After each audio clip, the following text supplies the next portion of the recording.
Hello dear student, myself Manoj Kumar Gupta, senior faculty in physics department, Resonance, Kota. Today we are discussing JEE Main shift to 28th July 2022 memory based question paper. So this question paper is collected from the student on the basis of memory, क्योंकि हम सब जानते हैं original paper हमको मिलता नहीं है.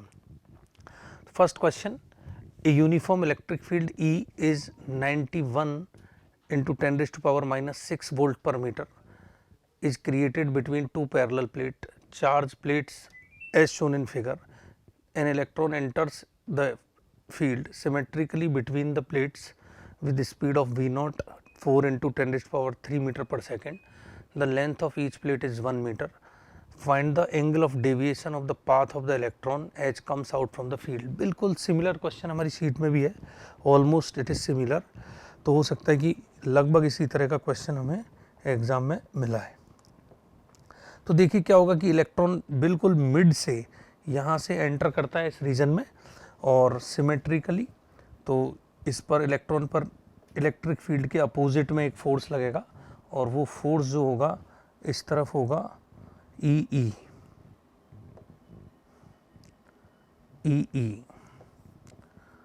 तो this direction is considered as Y direction. Y direction में इलेक्ट्रॉन का एक एक्सेलरेशन हो जाएगा A is equal to EE/m, जबकि x डायरेक्शन में इलेक्ट्रॉन कांस्टेंट वेलोसिटी से ही मूव करेगा V not. AX will be 0. तो ये क्वेश्चन में पूछ रहा है कि भाई कितना डेविएशन हो जाएगा. तो यहाँ से इलेक्ट्रॉन फोर्स की वजह से इस तरफ बेंड होता हुआ ऐसे जाएगा और ये यहाँ इनिशियल डायरेक्शन के कंपैरिजन में हम कह सकते हैं कि थीटा एंगल बेंड हो जाएगा. तो ये थीटा जो है एंगल ऑफ डेविएशन होगा, ये हमसे पूछा है. तो इस तरफ इसकी वेलोसिटी होगी, तो ये वेलोसिटी कंपोनेंट Vx और ये वेलोसिटी कंपोनेंट हम लिख सकते हैं Vy. तो इस थीटा को कैलकुलेट करने के लिए हम इस वेलोसिटी की डायरेक्शन निकाल सकते हैं. tan theta is equal to Vy/Vx. How we can write Vy? Vy is equal to Uy plus Ayt. Uy 0 है और Vx तो Ux के बराबर ही है, तो Uy 0 है तो 0 प्लस Ayt और this will B Ux. Ay को हम लिख सकते हैं E/m, तो it will B E/m into T और Ux हमें पता है V not, so it will B E/m V not into T. एक और बात, x डायरेक्शन में ये L लेंथ चलने के लिए, x डायरेक्शन में L लेंथ चलने के लिए हमें कितना टाइम लगेगा ये यहाँ से लिख सकते हैं. तो x is equal to v into T और v है V नॉट और लेंथ L 1 मीटर है, ये t, तो टाइम की वैल्यू को लिख सकते हैं L/V नॉट. तो हम ये कह सकते हैं कि जो ये वेलोसिटी है, ये जो डायरेक्शन है वेलोसिटी की E/m V नॉट और L/V नॉट. सो फाइनली हम ये tan थीटा लिख सकते हैं EEL/m/v नॉट स्क्वायर. तो इसे अब हमें कैलकुलेट करना है. E का वैल्यू क्वेश्चन में गिवन है 91 into 10 raise to power minus 6, ये तो होता है 1.6 into 10 raise to power minus 19. और दूसरा वैल्यू होगा E का 91 into 10 raise to power minus 6. L का वैल्यू 1 मीटर, M का value 9.1 into 10 raise to power minus 31 और V square is 4 into 10 raise to power 3 का square means 16 into 10 raise to power 6. और ये सब कैलकुलेट करेंगे तो हमें मिलेगा 1. तो tan theta is equal to 1 means theta is equal to 45 degree. इसका मतलब ये 45 डिग्री के डेविएशन से जाएगा और 45 डिग्री है ऑप्शन नंबर 2 में. Next question, question number 2 geometrical optics है. पावर हमें दी है, रिफ्रैक्टिव इंडेक्स ऑफ लेंस दिया है, radius of curvature 20 and 30, find the refractive index of surrounding. ये जरूर है कि पावर हमें 1.25 मीटर इनवर्स करके दी है डायोप्टर. तो फॉर्मूला देखिए, P is equal to 1/f यही, और this will B mu relative, mu lens by mu surrounding minus 1/r1 minus 1/r2. Double convex lens है तो this is double convex lens. So R1 हमें given है 20 centimetre और R2 हमें given है 30 centimetre. तो पुट कर देते हैं, देखिए 1.25 power dioptre, mu lens is what, calculate कर, म्यू लेंस हमें गिवन है 1.5, म्यू सराउंडिंग हमें कैलकुलेट करना है -1। ओके, 1/r1 को लिख सकते हैं 1/+20 और 1/r2 को लिखेंगे -30 और डायोप्टर पावर है तो इसे 100 से मल्टीप्लाई कर लेते हैं। तो now it is 1.5 upon mu S -1 is equal to 1/20 plus 1/30 is 50 upon 600 into 100, so it will be 50/6, 1.25। तो इसे मैं लिख सकता हूँ 1.25 into 6, 1.5 by mu s -1 is equal to 1.25 multiplied by 6 upon 50, so 1.5 by mu s is equal to 1.25 into 6 upon 50 plus 1। अब ये हो गया 6 5 जा 30 और 12 3 5 1 7.50 अपॉन 50 प्लस 1, मतलब दिस विल बी 50 अपॉन 50। हमें कैलकुलेट करना है म्यू एस, तो म्यू एस का फाइनली वैल्यू मिल गया, mu S is equal to 1.5 into 50 divided by 57.50। तो इसे मैं लिख सकता हूँ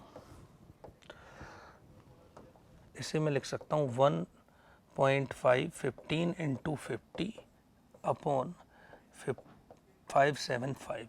इसे सॉल्व कर लेते हैं, 25 से चला जाएगा, 25 2 जा और 25 2 जा और बच गया कितना 7 3, तो it will B 30 upon 23, 30 upon 23। तो सराउंडिंग का जो रिफ्रैक्टिव इंडेक्स है वो है 30 अपॉन 23, 30 अपॉन 23 है थर्ड ऑप्शन में, so third is the correct answer. Next question, third question है linear mass density of rod varies lambda is equal to lambda not 1 minus x square by L square, find the centre of mass of the rod. तो देखिए इसमें क्या करेंगे कि यहाँ से x distance पर हम एक एलिमेंट ले लेते हैं dx, पॉइंट एलिमेंट। तो इस dx का मास क्या लिख सकते हैं हम, dm is equal to lambda times of dx, ये x बराबर 0 और x बराबर l लिमिट है ही है। सो सेंटर ऑफ मास का फॉर्मूला होगा इसका xcm is equal to x dm upon integration of dm।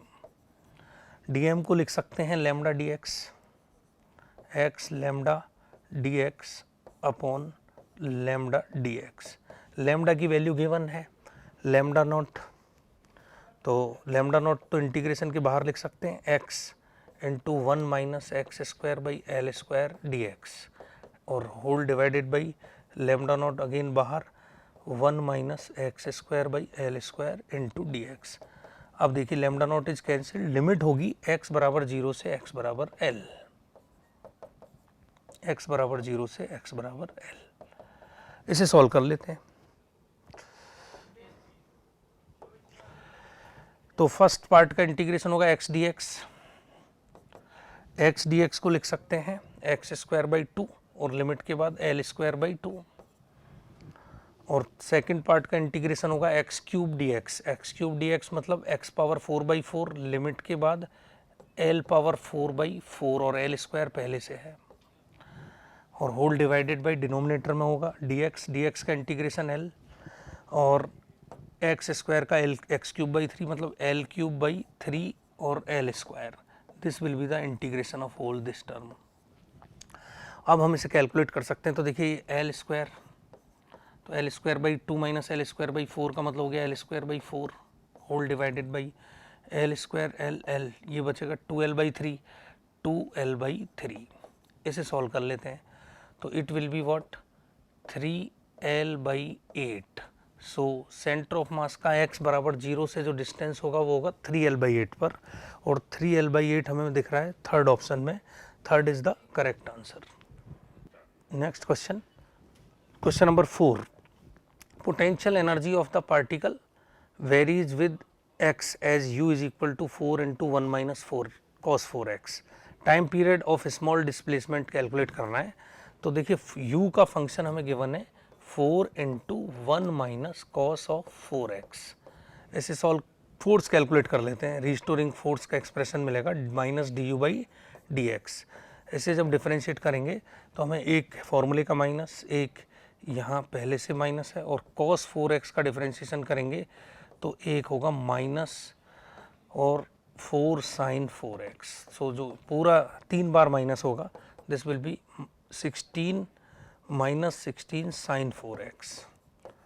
अब हमें कहा है फॉर स्मॉल डिस्प्लेसमेंट, तो sin 4x को हम स्मॉल डिस्प्लेसमेंट के लिए 4x कह सकते हैं, तो it will be -64x। So this is restoring force, restoring force is -64x, और हम कह सकते हैं कि ये ma is equal to -64x। m का वैल्यू क्वेश्चन में गिवन है 1 kg, that's why a will be -64x, m is equal to 1 kg। तो यहाँ से हम कह सकते हैं स्टैंडर्ड इक्वेशन से कंपेयर कर सकते हैं, -ω²x, this will be -64x। तो ओमेगा स्क्वायर का जो वैल्यू एंगुलर फ्रीक्वेंसी वो 64, तो ओमेगा का वैल्यू हो गया 8 रेडियन पर सेकेंड। हमें क्वेश्चन में पूछा है time period of small displacement t will be 2π/ω, so it will be 2π/8। 2π/8 means π/4 seconds, it will be the time period. π/4 second third option में है, third is the correct answer. Next question number 5, an object is moving at 2 cm/s along principal axis as shown in figure, find the position of image after 10 second. मतलब 10 second के बाद की image position निकालनी है। अभी ये 100 centimetre पे given है, रेडियस ऑफ कर्वेचर 200 सेंटीमीटर, मतलब फोकल लेंथ की 100 सेंटीमीटर होगी। यहाँ से 2 cm/s से चल रहा है, इसका मतलब 10 सेकेंड के बाद ये चलेगा s बराबर v × t, 2 × 10 मतलब 20 सेंटीमीटर इधर आ जाएगा। तो इस मिरर के पोल से इसका जो डिस्टेंस होगा, मिरर के पोल से जो इसका डिस्टेंस होगा वो डिस्टेंस हम कह सकते हैं होगा 80 सेंटीमीटर।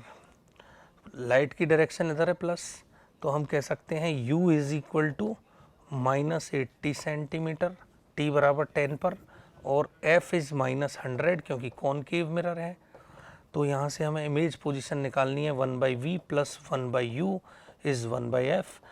u को कैलकुलेट कर, u को पुट कर देते हैं -80 इस मोमेंट पे, f को -100। तो यहाँ से हमें v मिल जाएगा 1/v is equal to 1/80 - 1/100। So it will be 400 LCM। तो ये 5 - 4, तो 1/400 और 1/v, तो v will be 400 centimetre. 400 centimetre answer है ऑप्शन नंबर 3 में, 3 is the correct answer. Next question, 2 photons are incident on a metal if energy of first photon is 10 times of the work function of metal and energy of second photon is 5 times of work function, the ratio of the speed of emitted electron will be। देखिए हमें कहा गया equation होती है E बराबर 5 + ½ mv max square. ये हम equation लिख सकते हैं फोटोन की, फोटो इलेक्ट्रिक इफेक्ट की। E हमें दिया 10 times of work function, first option में E का वैल्यू दिया 10 फाई, तो 10 फाई बराबर 5 + ½ mv1 स्क्वायर लिख देते हैं, क्योंकि हमें स्पीड का रेशो निकालना है, इस मैक्सिमम स्पीड v1 v2 का। नेक्स्ट केस में हमारी इक्वेशन होगी 5 phi is equal to 5 + ½ mv2 square, this will be 2। तो इन दोनों इक्वेशंस में हम कह सकते हैं, फर्स्ट इक्वेशन से लिख सकते हैं 9 फाई बराबर ½ mv1 स्क्वायर, सेकेंड से लिख सकते हैं 4 फाई बराबर ½ mv2 स्क्वायर, और इसे सॉल्व करेंगे तो 9/4 is v1 square by v2 square, और इसे सॉल्व करेंगे तो हमें मिल जाएगा 3/2 इज इक्वल टू v1/v2। ये स्पीड्स का रेशो होगा, और 3/2 हमें मिलता है सेकंड ऑप्शन में, so second is the correct answer. Next question, position of the particle at any instant is given by x बराबर 3t and y is equal to 5t cube. देखिए, और फाइंड द एक्सेलरेशन पूछा है 1 second पे। देखिए इसको differentiate कर लेते हैं एक्सेलरेशन के लिए दो बार, तो dx बाई dt की वैल्यू वेलोसिटी मतलब 3 होगी, तो फिर इसको दोबारा डिफ्रेंशिएट करते हैं तो dv बाई dt का वैल्यू हो जाएगा 0। x कंपोनेंट ऑफ एक्सेलरेशन हमें मिल गया 0। सिमिलरली हम y कंपोनेंट को कैलकुलेट करते हैं, dy by dt is vy, तो this will be vy is equal to 15t square, और vy को फिर से डिफ्रेंशिएट करते हैं dv बाई dt, और ये हमें मिल जाएगा 30t। तो y डायरेक्शन का जो एक्सेलरेशन है वो 30t मिल गया। अब हमें पता है a is equal to under root of A X square plus A Y square लिख सकते हैं, लेकिन ए एक्स की value net acceleration A X की वैल्यू क्या है 0 और ए वाई की वैल्यू है 30t का होल स्क्वायर, तो हमें मिलेगा अगेन 30t, मतलब ए नेट जो होगा वो 30t होगा। और अब आपसे पूछा है कि t बराबर 1 पर एक्सेलरेशन बताइए, तो ए नेट का वैल्यू हो जाएगा 30 मीटर पर सेकेंड स्क्वायर। 30 मीटर पर सेकेंड स्क्वायर फर्स्ट ऑप्शन में है, सो सिंपल क्वेश्चन है, first is the answer. Next question capacitance से है, capacitance of A parallel plate capacitor having plate separation d is c, मतलब c is equal to epsilon naught a by d. Now dielectric having width 3d by 4, dielectric having width 3d by 4,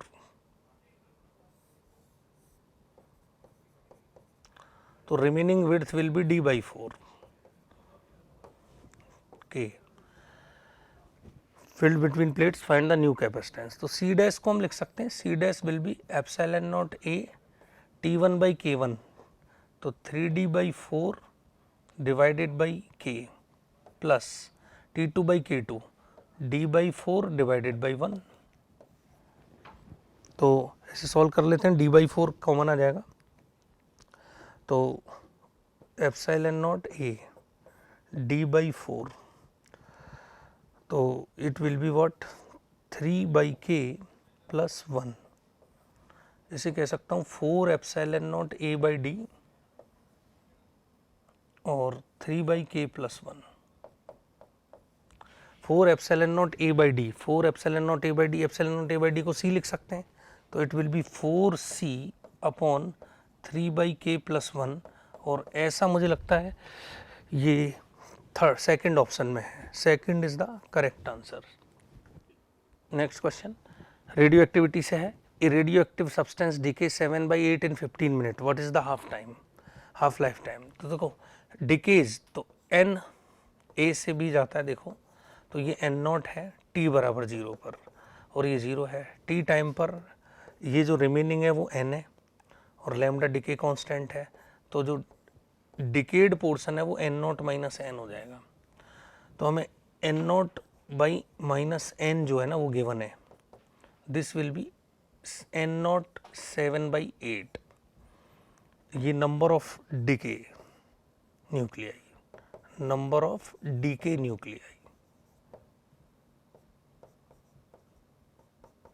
ये given है, तो n यहाँ से calculate कर सकते हैं, n not minus 7 by 8 n not, तो it will be n not by 8, और फिर हम इसे कह सकते हैं कि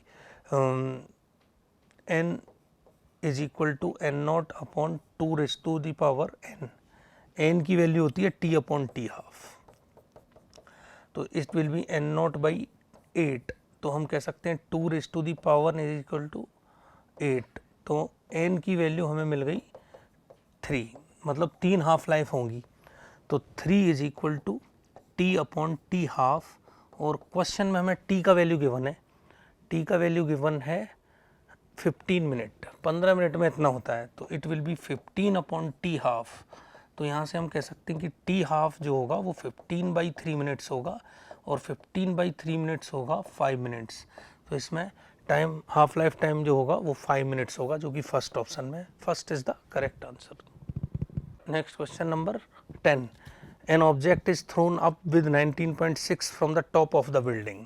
देखिए एक 19.6 मीटर पर सेकंड से टॉप ऑफ द बिल्डिंग से फेंका जाता है, और top of the building, it reaches the ground after 6 second. तो ये 6 सेकेंड के बाद नीचे पहुंचता भी है, 6 सेकेंड के बाद ये t बराबर 6 पर पहुंचता है। तो क्वेश्चन नंबर इसमें हमें क्या, find maximum height of the wall with respect to ground, मतलब ये हाइट पूछी है हमसे। ठीक है, हम एक काम करते हैं, इसमें इस तरफ वाला टाइम निकाल लेते हैं, क्योंकि मैक्सिमम हाइट निकालनी है तो ये टाइम कैलकुलेट कर लेते हैं। और ये टाइम कैलकुलेट करने का सिंपल तरीका, यहाँ वेलोसिटी 0 हो जाएगी, तो v बराबर u plus at। So v will be 0, u will be 19.6 metre पर सेकेंड ऑलरेडी गिवन है, और a की वैल्यू -9.8 इंटू टी। तो यहाँ से हम कह सकते हैं कि t का वैल्यू होगा 19.6 बाई 9.8, 2 सेकेंड। तो 2 सेकेंड जो होगा इसका पहले पार्ट का टाइम ऑफ फ्लाइट हो जाएगा अपवर्ड जर्नी का। तो t अप जो है वो 2 सेकेंड है। अब टोटल 6 सेकेंड गिवन है, तो t डाउन जो होगा ना, t down that will B 6 minus 2, so it will B 4 second. तो अब ये जो पूरी हाइट ये चलेगा, ये 4 सेकेंड में चलेगा, और u बराबर 0 है, तो हम ये हाइट का डायरेक्ट लिख सकते हैं s बराबर ut plus half at square. s नीचे की तरफ माइनस h टाउ, ये हाइट आएगा, u की वैल्यू 0 है, और half a minus g into time 4 है डाउनवर्ड जर्नी का। तो डाउनवर्ड जर्नी में जो हाइट चलेगा वो h is equal to half g into 16, जिसे हम कह सकते हैं g इंटू 8 g की वैल्यू 9.8 है, तो 9.8 इंटू 8 कैलकुलेट करेंगे तो 78.4 मीटर हमें मिलेगा। तो ग्राउंड के रिस्पेक्ट में स्टोन की मैक्सिमम हाइट जो होगी वो 78.4, जो कि थर्ड ऑप्शन में है, third is the correct answer. Next question, question number 11, a simple pendulum has time period 4 second at the earth surface, another simple pendulum of same length at height h from the earth surface has time period 6 second. The radius of earth is 6400 kilometre, the value of h height will be। देखिए, एक time period जो t1 होगा 2 pi under root l by G surface, ये होगा। दूसरे का time period होगा 2 pi under root of l by G h height पे, तो मैं t1 बाई t2 लिख सकता हूँ। This will be under root of G H, reciprocal आ जाएगा जी सरफेस अंडर रूट में, तो जी एच को तो मैं लिख देता हूँ under root of G M upon R plus H का होल स्क्वायर, और इसे लिखते हैं G M upon R square under root के अंदर। तो ये यहाँ से कैलकुलेट करेंगे तो it will be R square upon R plus H का होल स्क्वायर, और ये अंडर रूट है, सॉल्व करेंगे तो it will be R upon R plus H.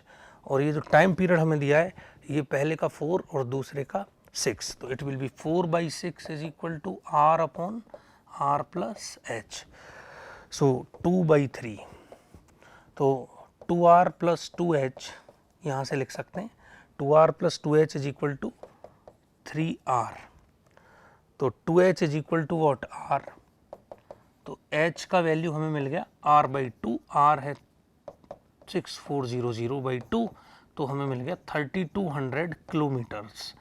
तो 3200 kilometre from the height of the surface of the earth is second option में, second is the correct answer.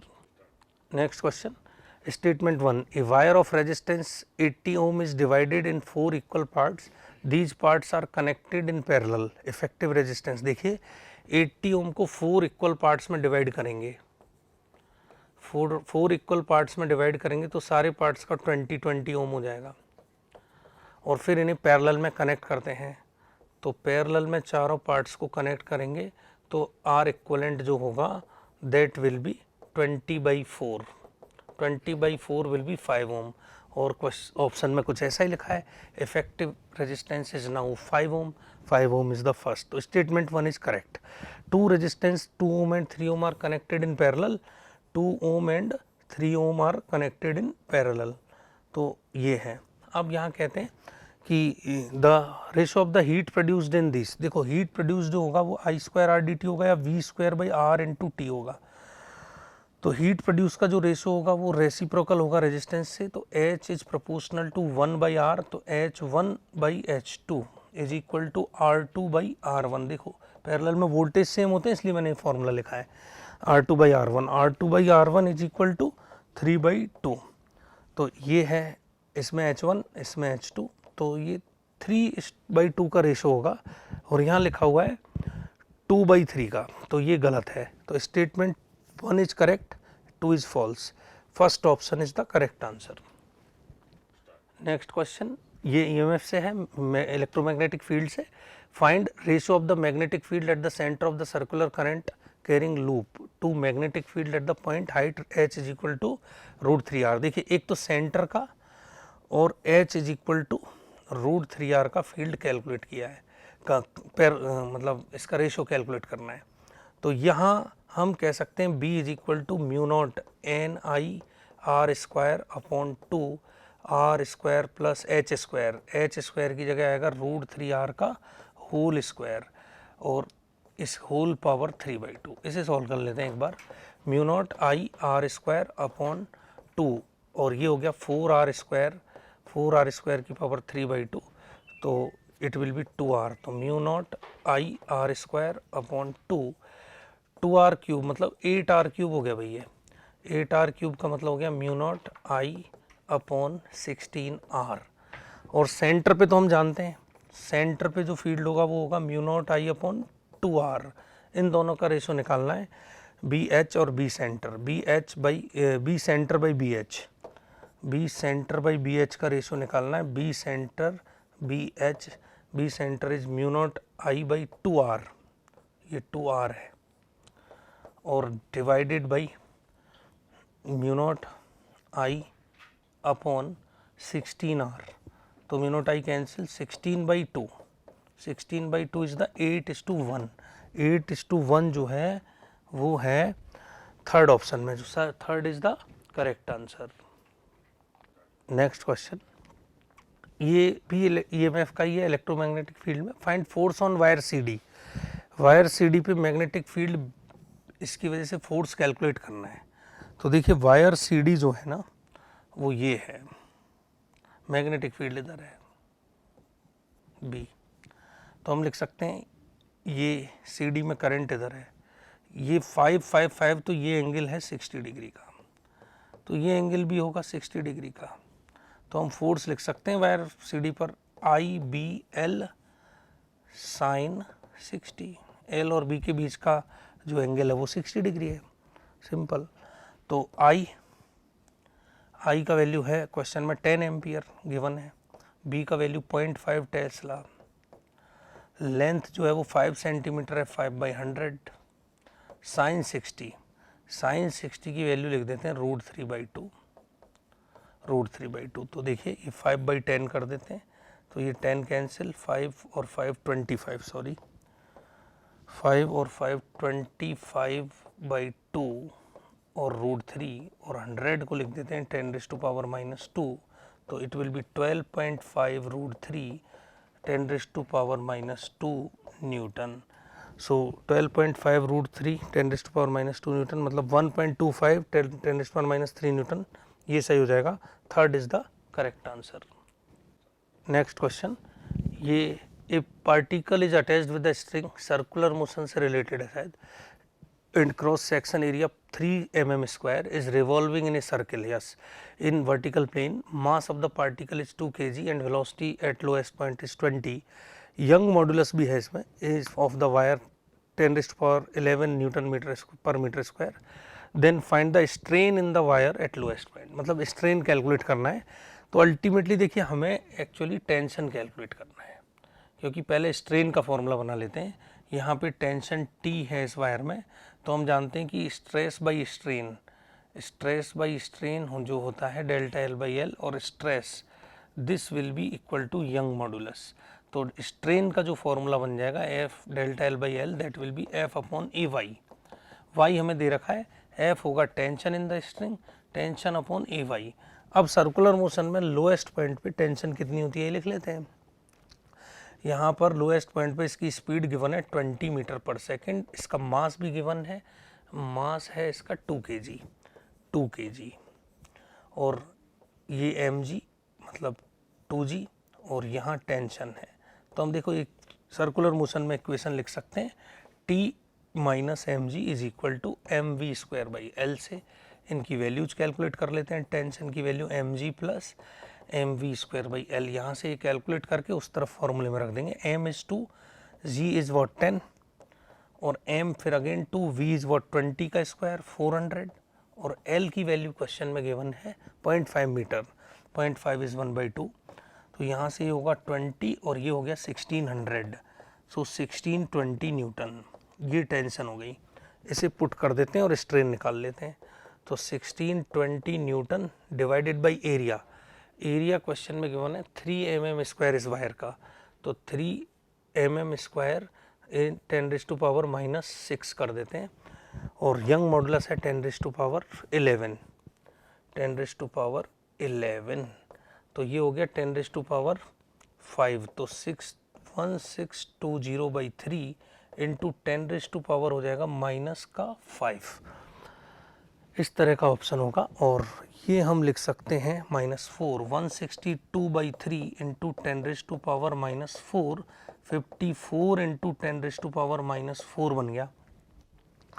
54 into 10⁻⁻4 जो है वो स्ट्रेन, ये first option में, first is the correct answer. Next question, A pipe with area of cross section 5 centimeter square ejecting 5 centimeter square cross section area है।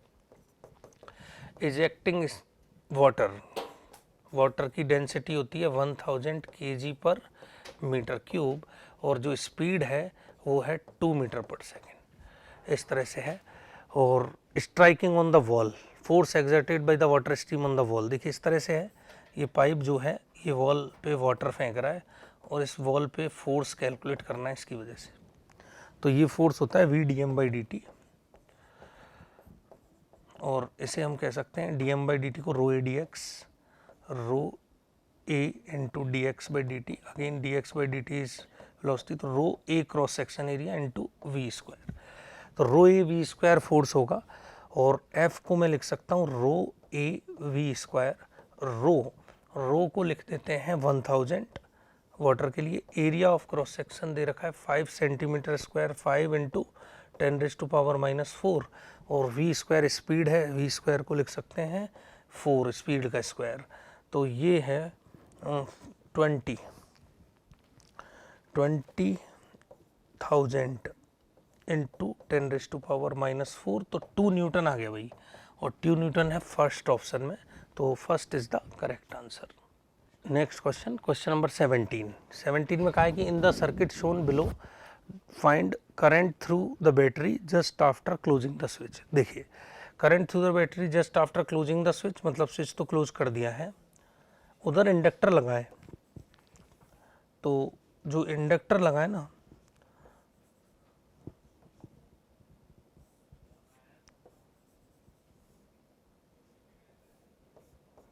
ये 4 ओम का है, ये 2 ओम का है।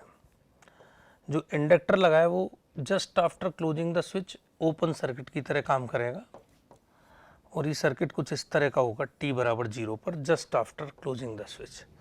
ये 6 वोल्ट की बैटरी है, तो सिर्फ करंट इधर ही इधर फ्लो करेगा और करंट इधर इधर फ्लो करेगा, तो इस सर्किट का R इक्विवेलेंट है 6 ओम और 6 वोल्ट की बैटरी है, तो इसमें जो जाने वाला करंट होगा वो 1 एम्पियर का होगा, तो 1 ampere is the correct answer, option first is the correct. Next question, ये करंट इलेक्ट्रिसिटी का, find power consumption in bulb B1।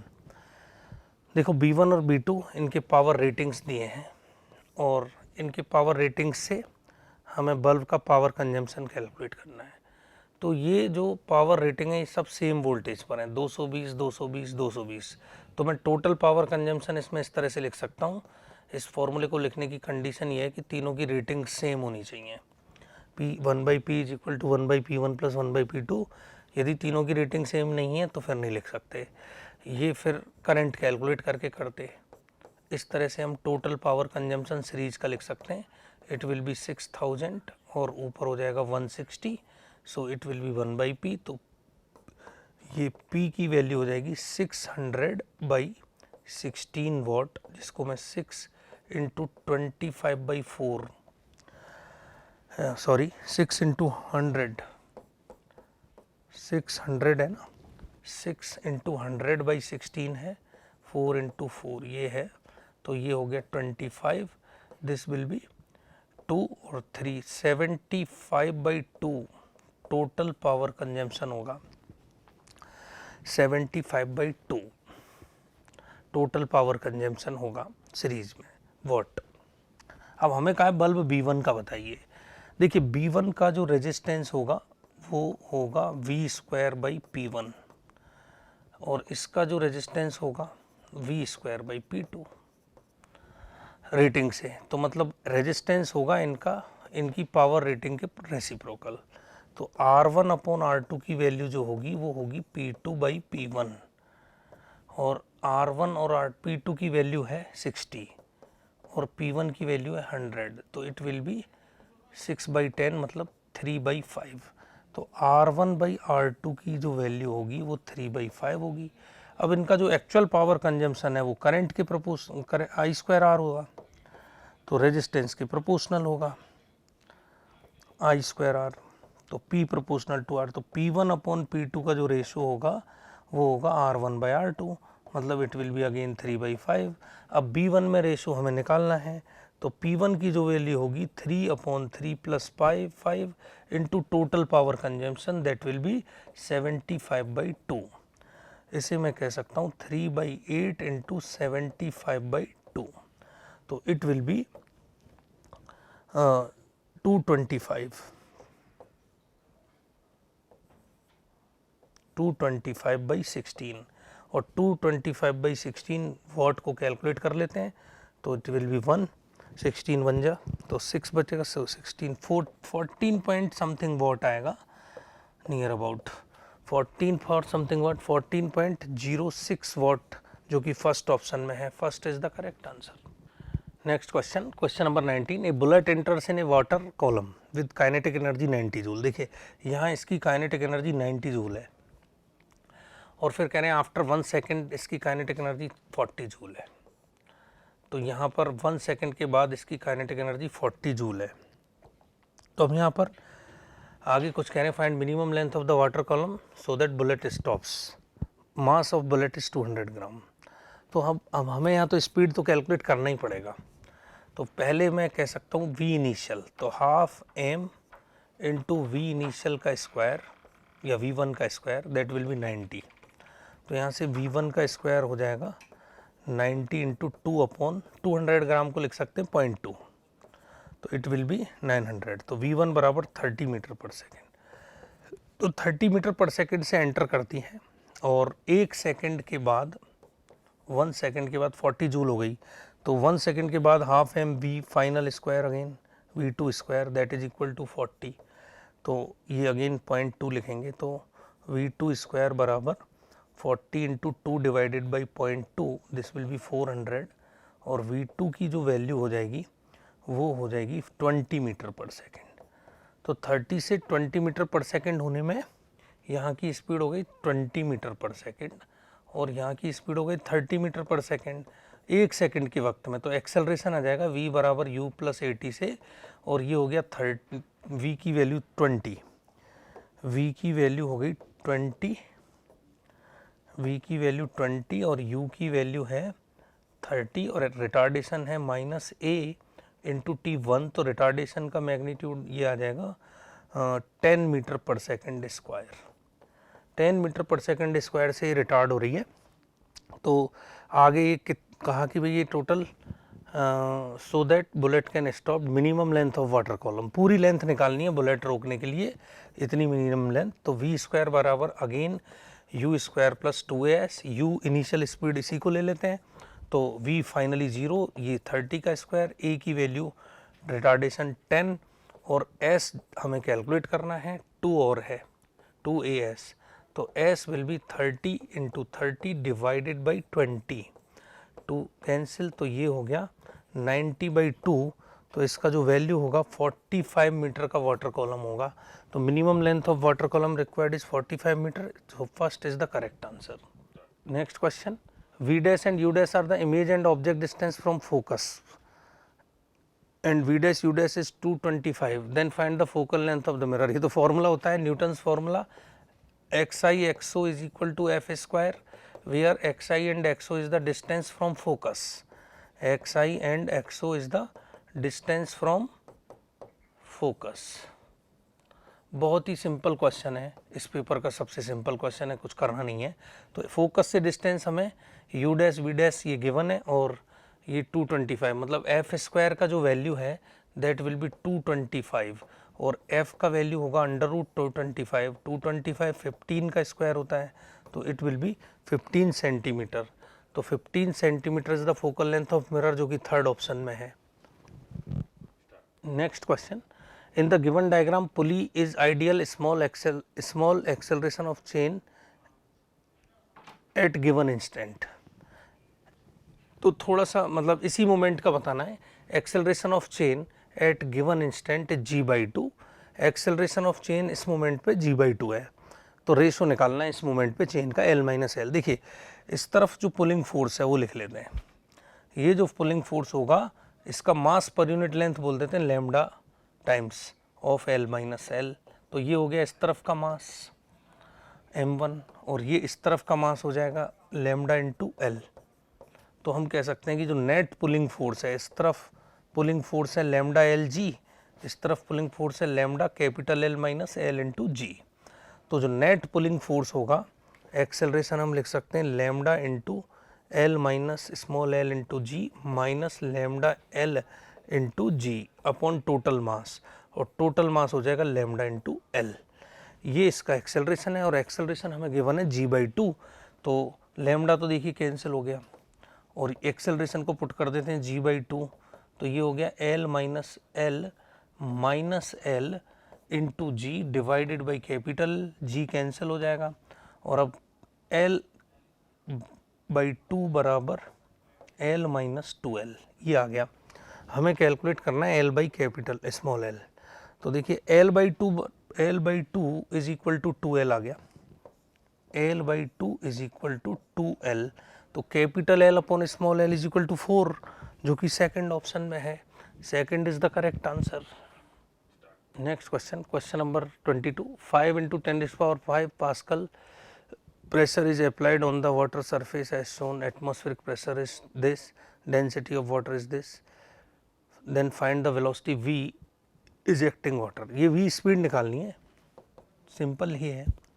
देखिए यहाँ का प्रेशर है 10⁵ न्यूटन पर मीटर स्क्वायर, यहाँ का है 5 × 10⁵ न्यूटन पर मीटर स्क्वायर। यहाँ की वेलोसिटी निकालनी है, तो इन दोनों पॉइंट्स के बीच में बर्नौलीज इक्वेशन लगा देते हैं, जस्ट आउटसाइड जहाँ वेलोसिटी है, ये वेलोसिटी यहाँ निकालनी है।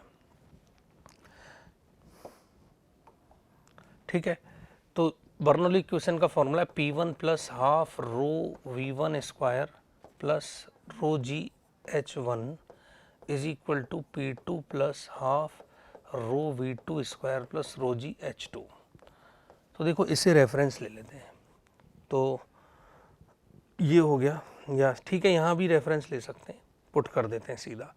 P will be, this will be the reference, पहले से गिवन है। P1 इज ये फर्स्ट, ये सेकंड, तो P1 is 5 × 10⁵ rho V1 square half into rho 1000 V1 square. V1 square is 0, ठीक है, V1 स्क्वायर तो 0 है, इसकी तो वेलोसिटी 0 है ऑलमोस्ट, क्योंकि एरिया बहुत ज़्यादा है, तो a greater than small a है।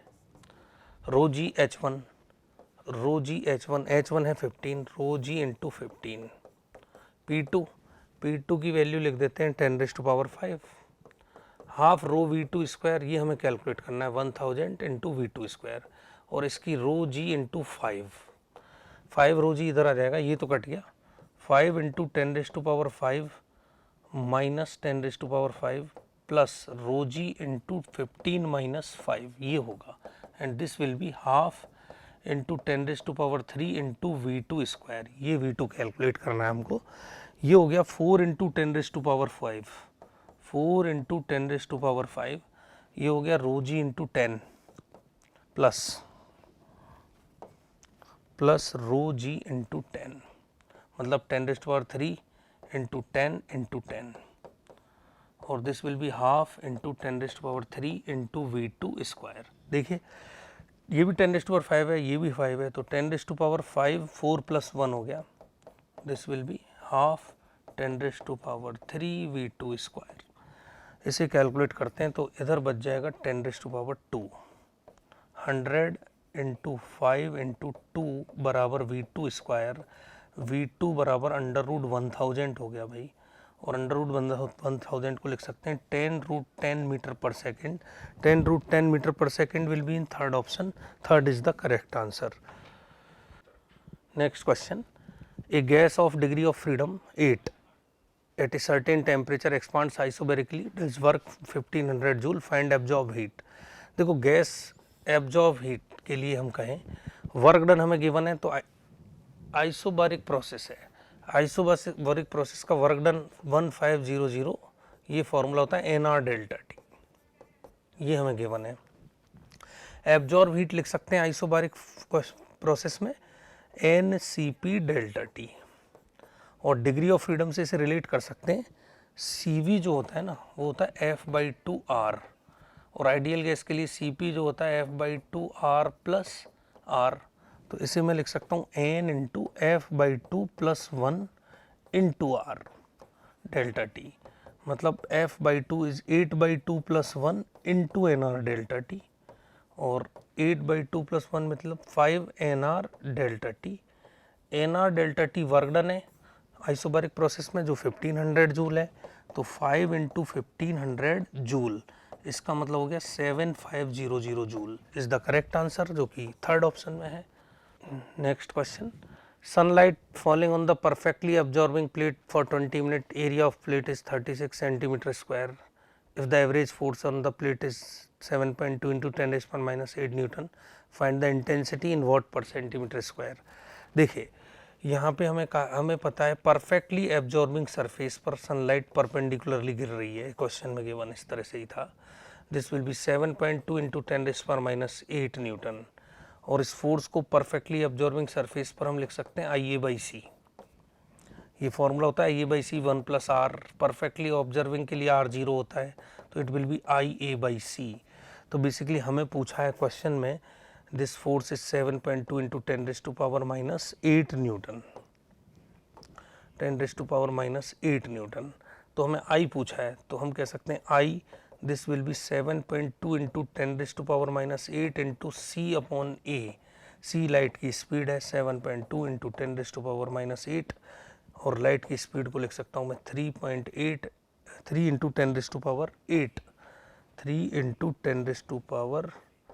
10⁸8 मीटर पर सेकेंड, और ये है हमारा फोर्स है जो न्यूटन है, न्यूटन मीटर, और एरिया को सीधा सेंटीमीटर स्क्वायर में लिख देंगे, this will B 36 centimetre square, क्योंकि उन्होंने क्वेश्चन में यूनिट यही पूछी है वॉट पर सेंटीमीटर स्क्वायर, न्यूटन मीटर हो गया, जूल पर सेकेंड इज वॉट, तो द आंसर विल बी 7.2 × 3/36, और 10⁻⁴ हो गया कैंसिल, तो it will be newton metre upon second, newton metre upon second means watt और अपॉन सेंटीमीटर स्क्वायर, ये होगा आंसर, और ये कैलकुलेट करने पर हमें मिल जाता है 0.6 वॉट अपॉन सेंटीमीटर स्क्वायर, जो कि सही आंसर ऑप्शन 2 में है।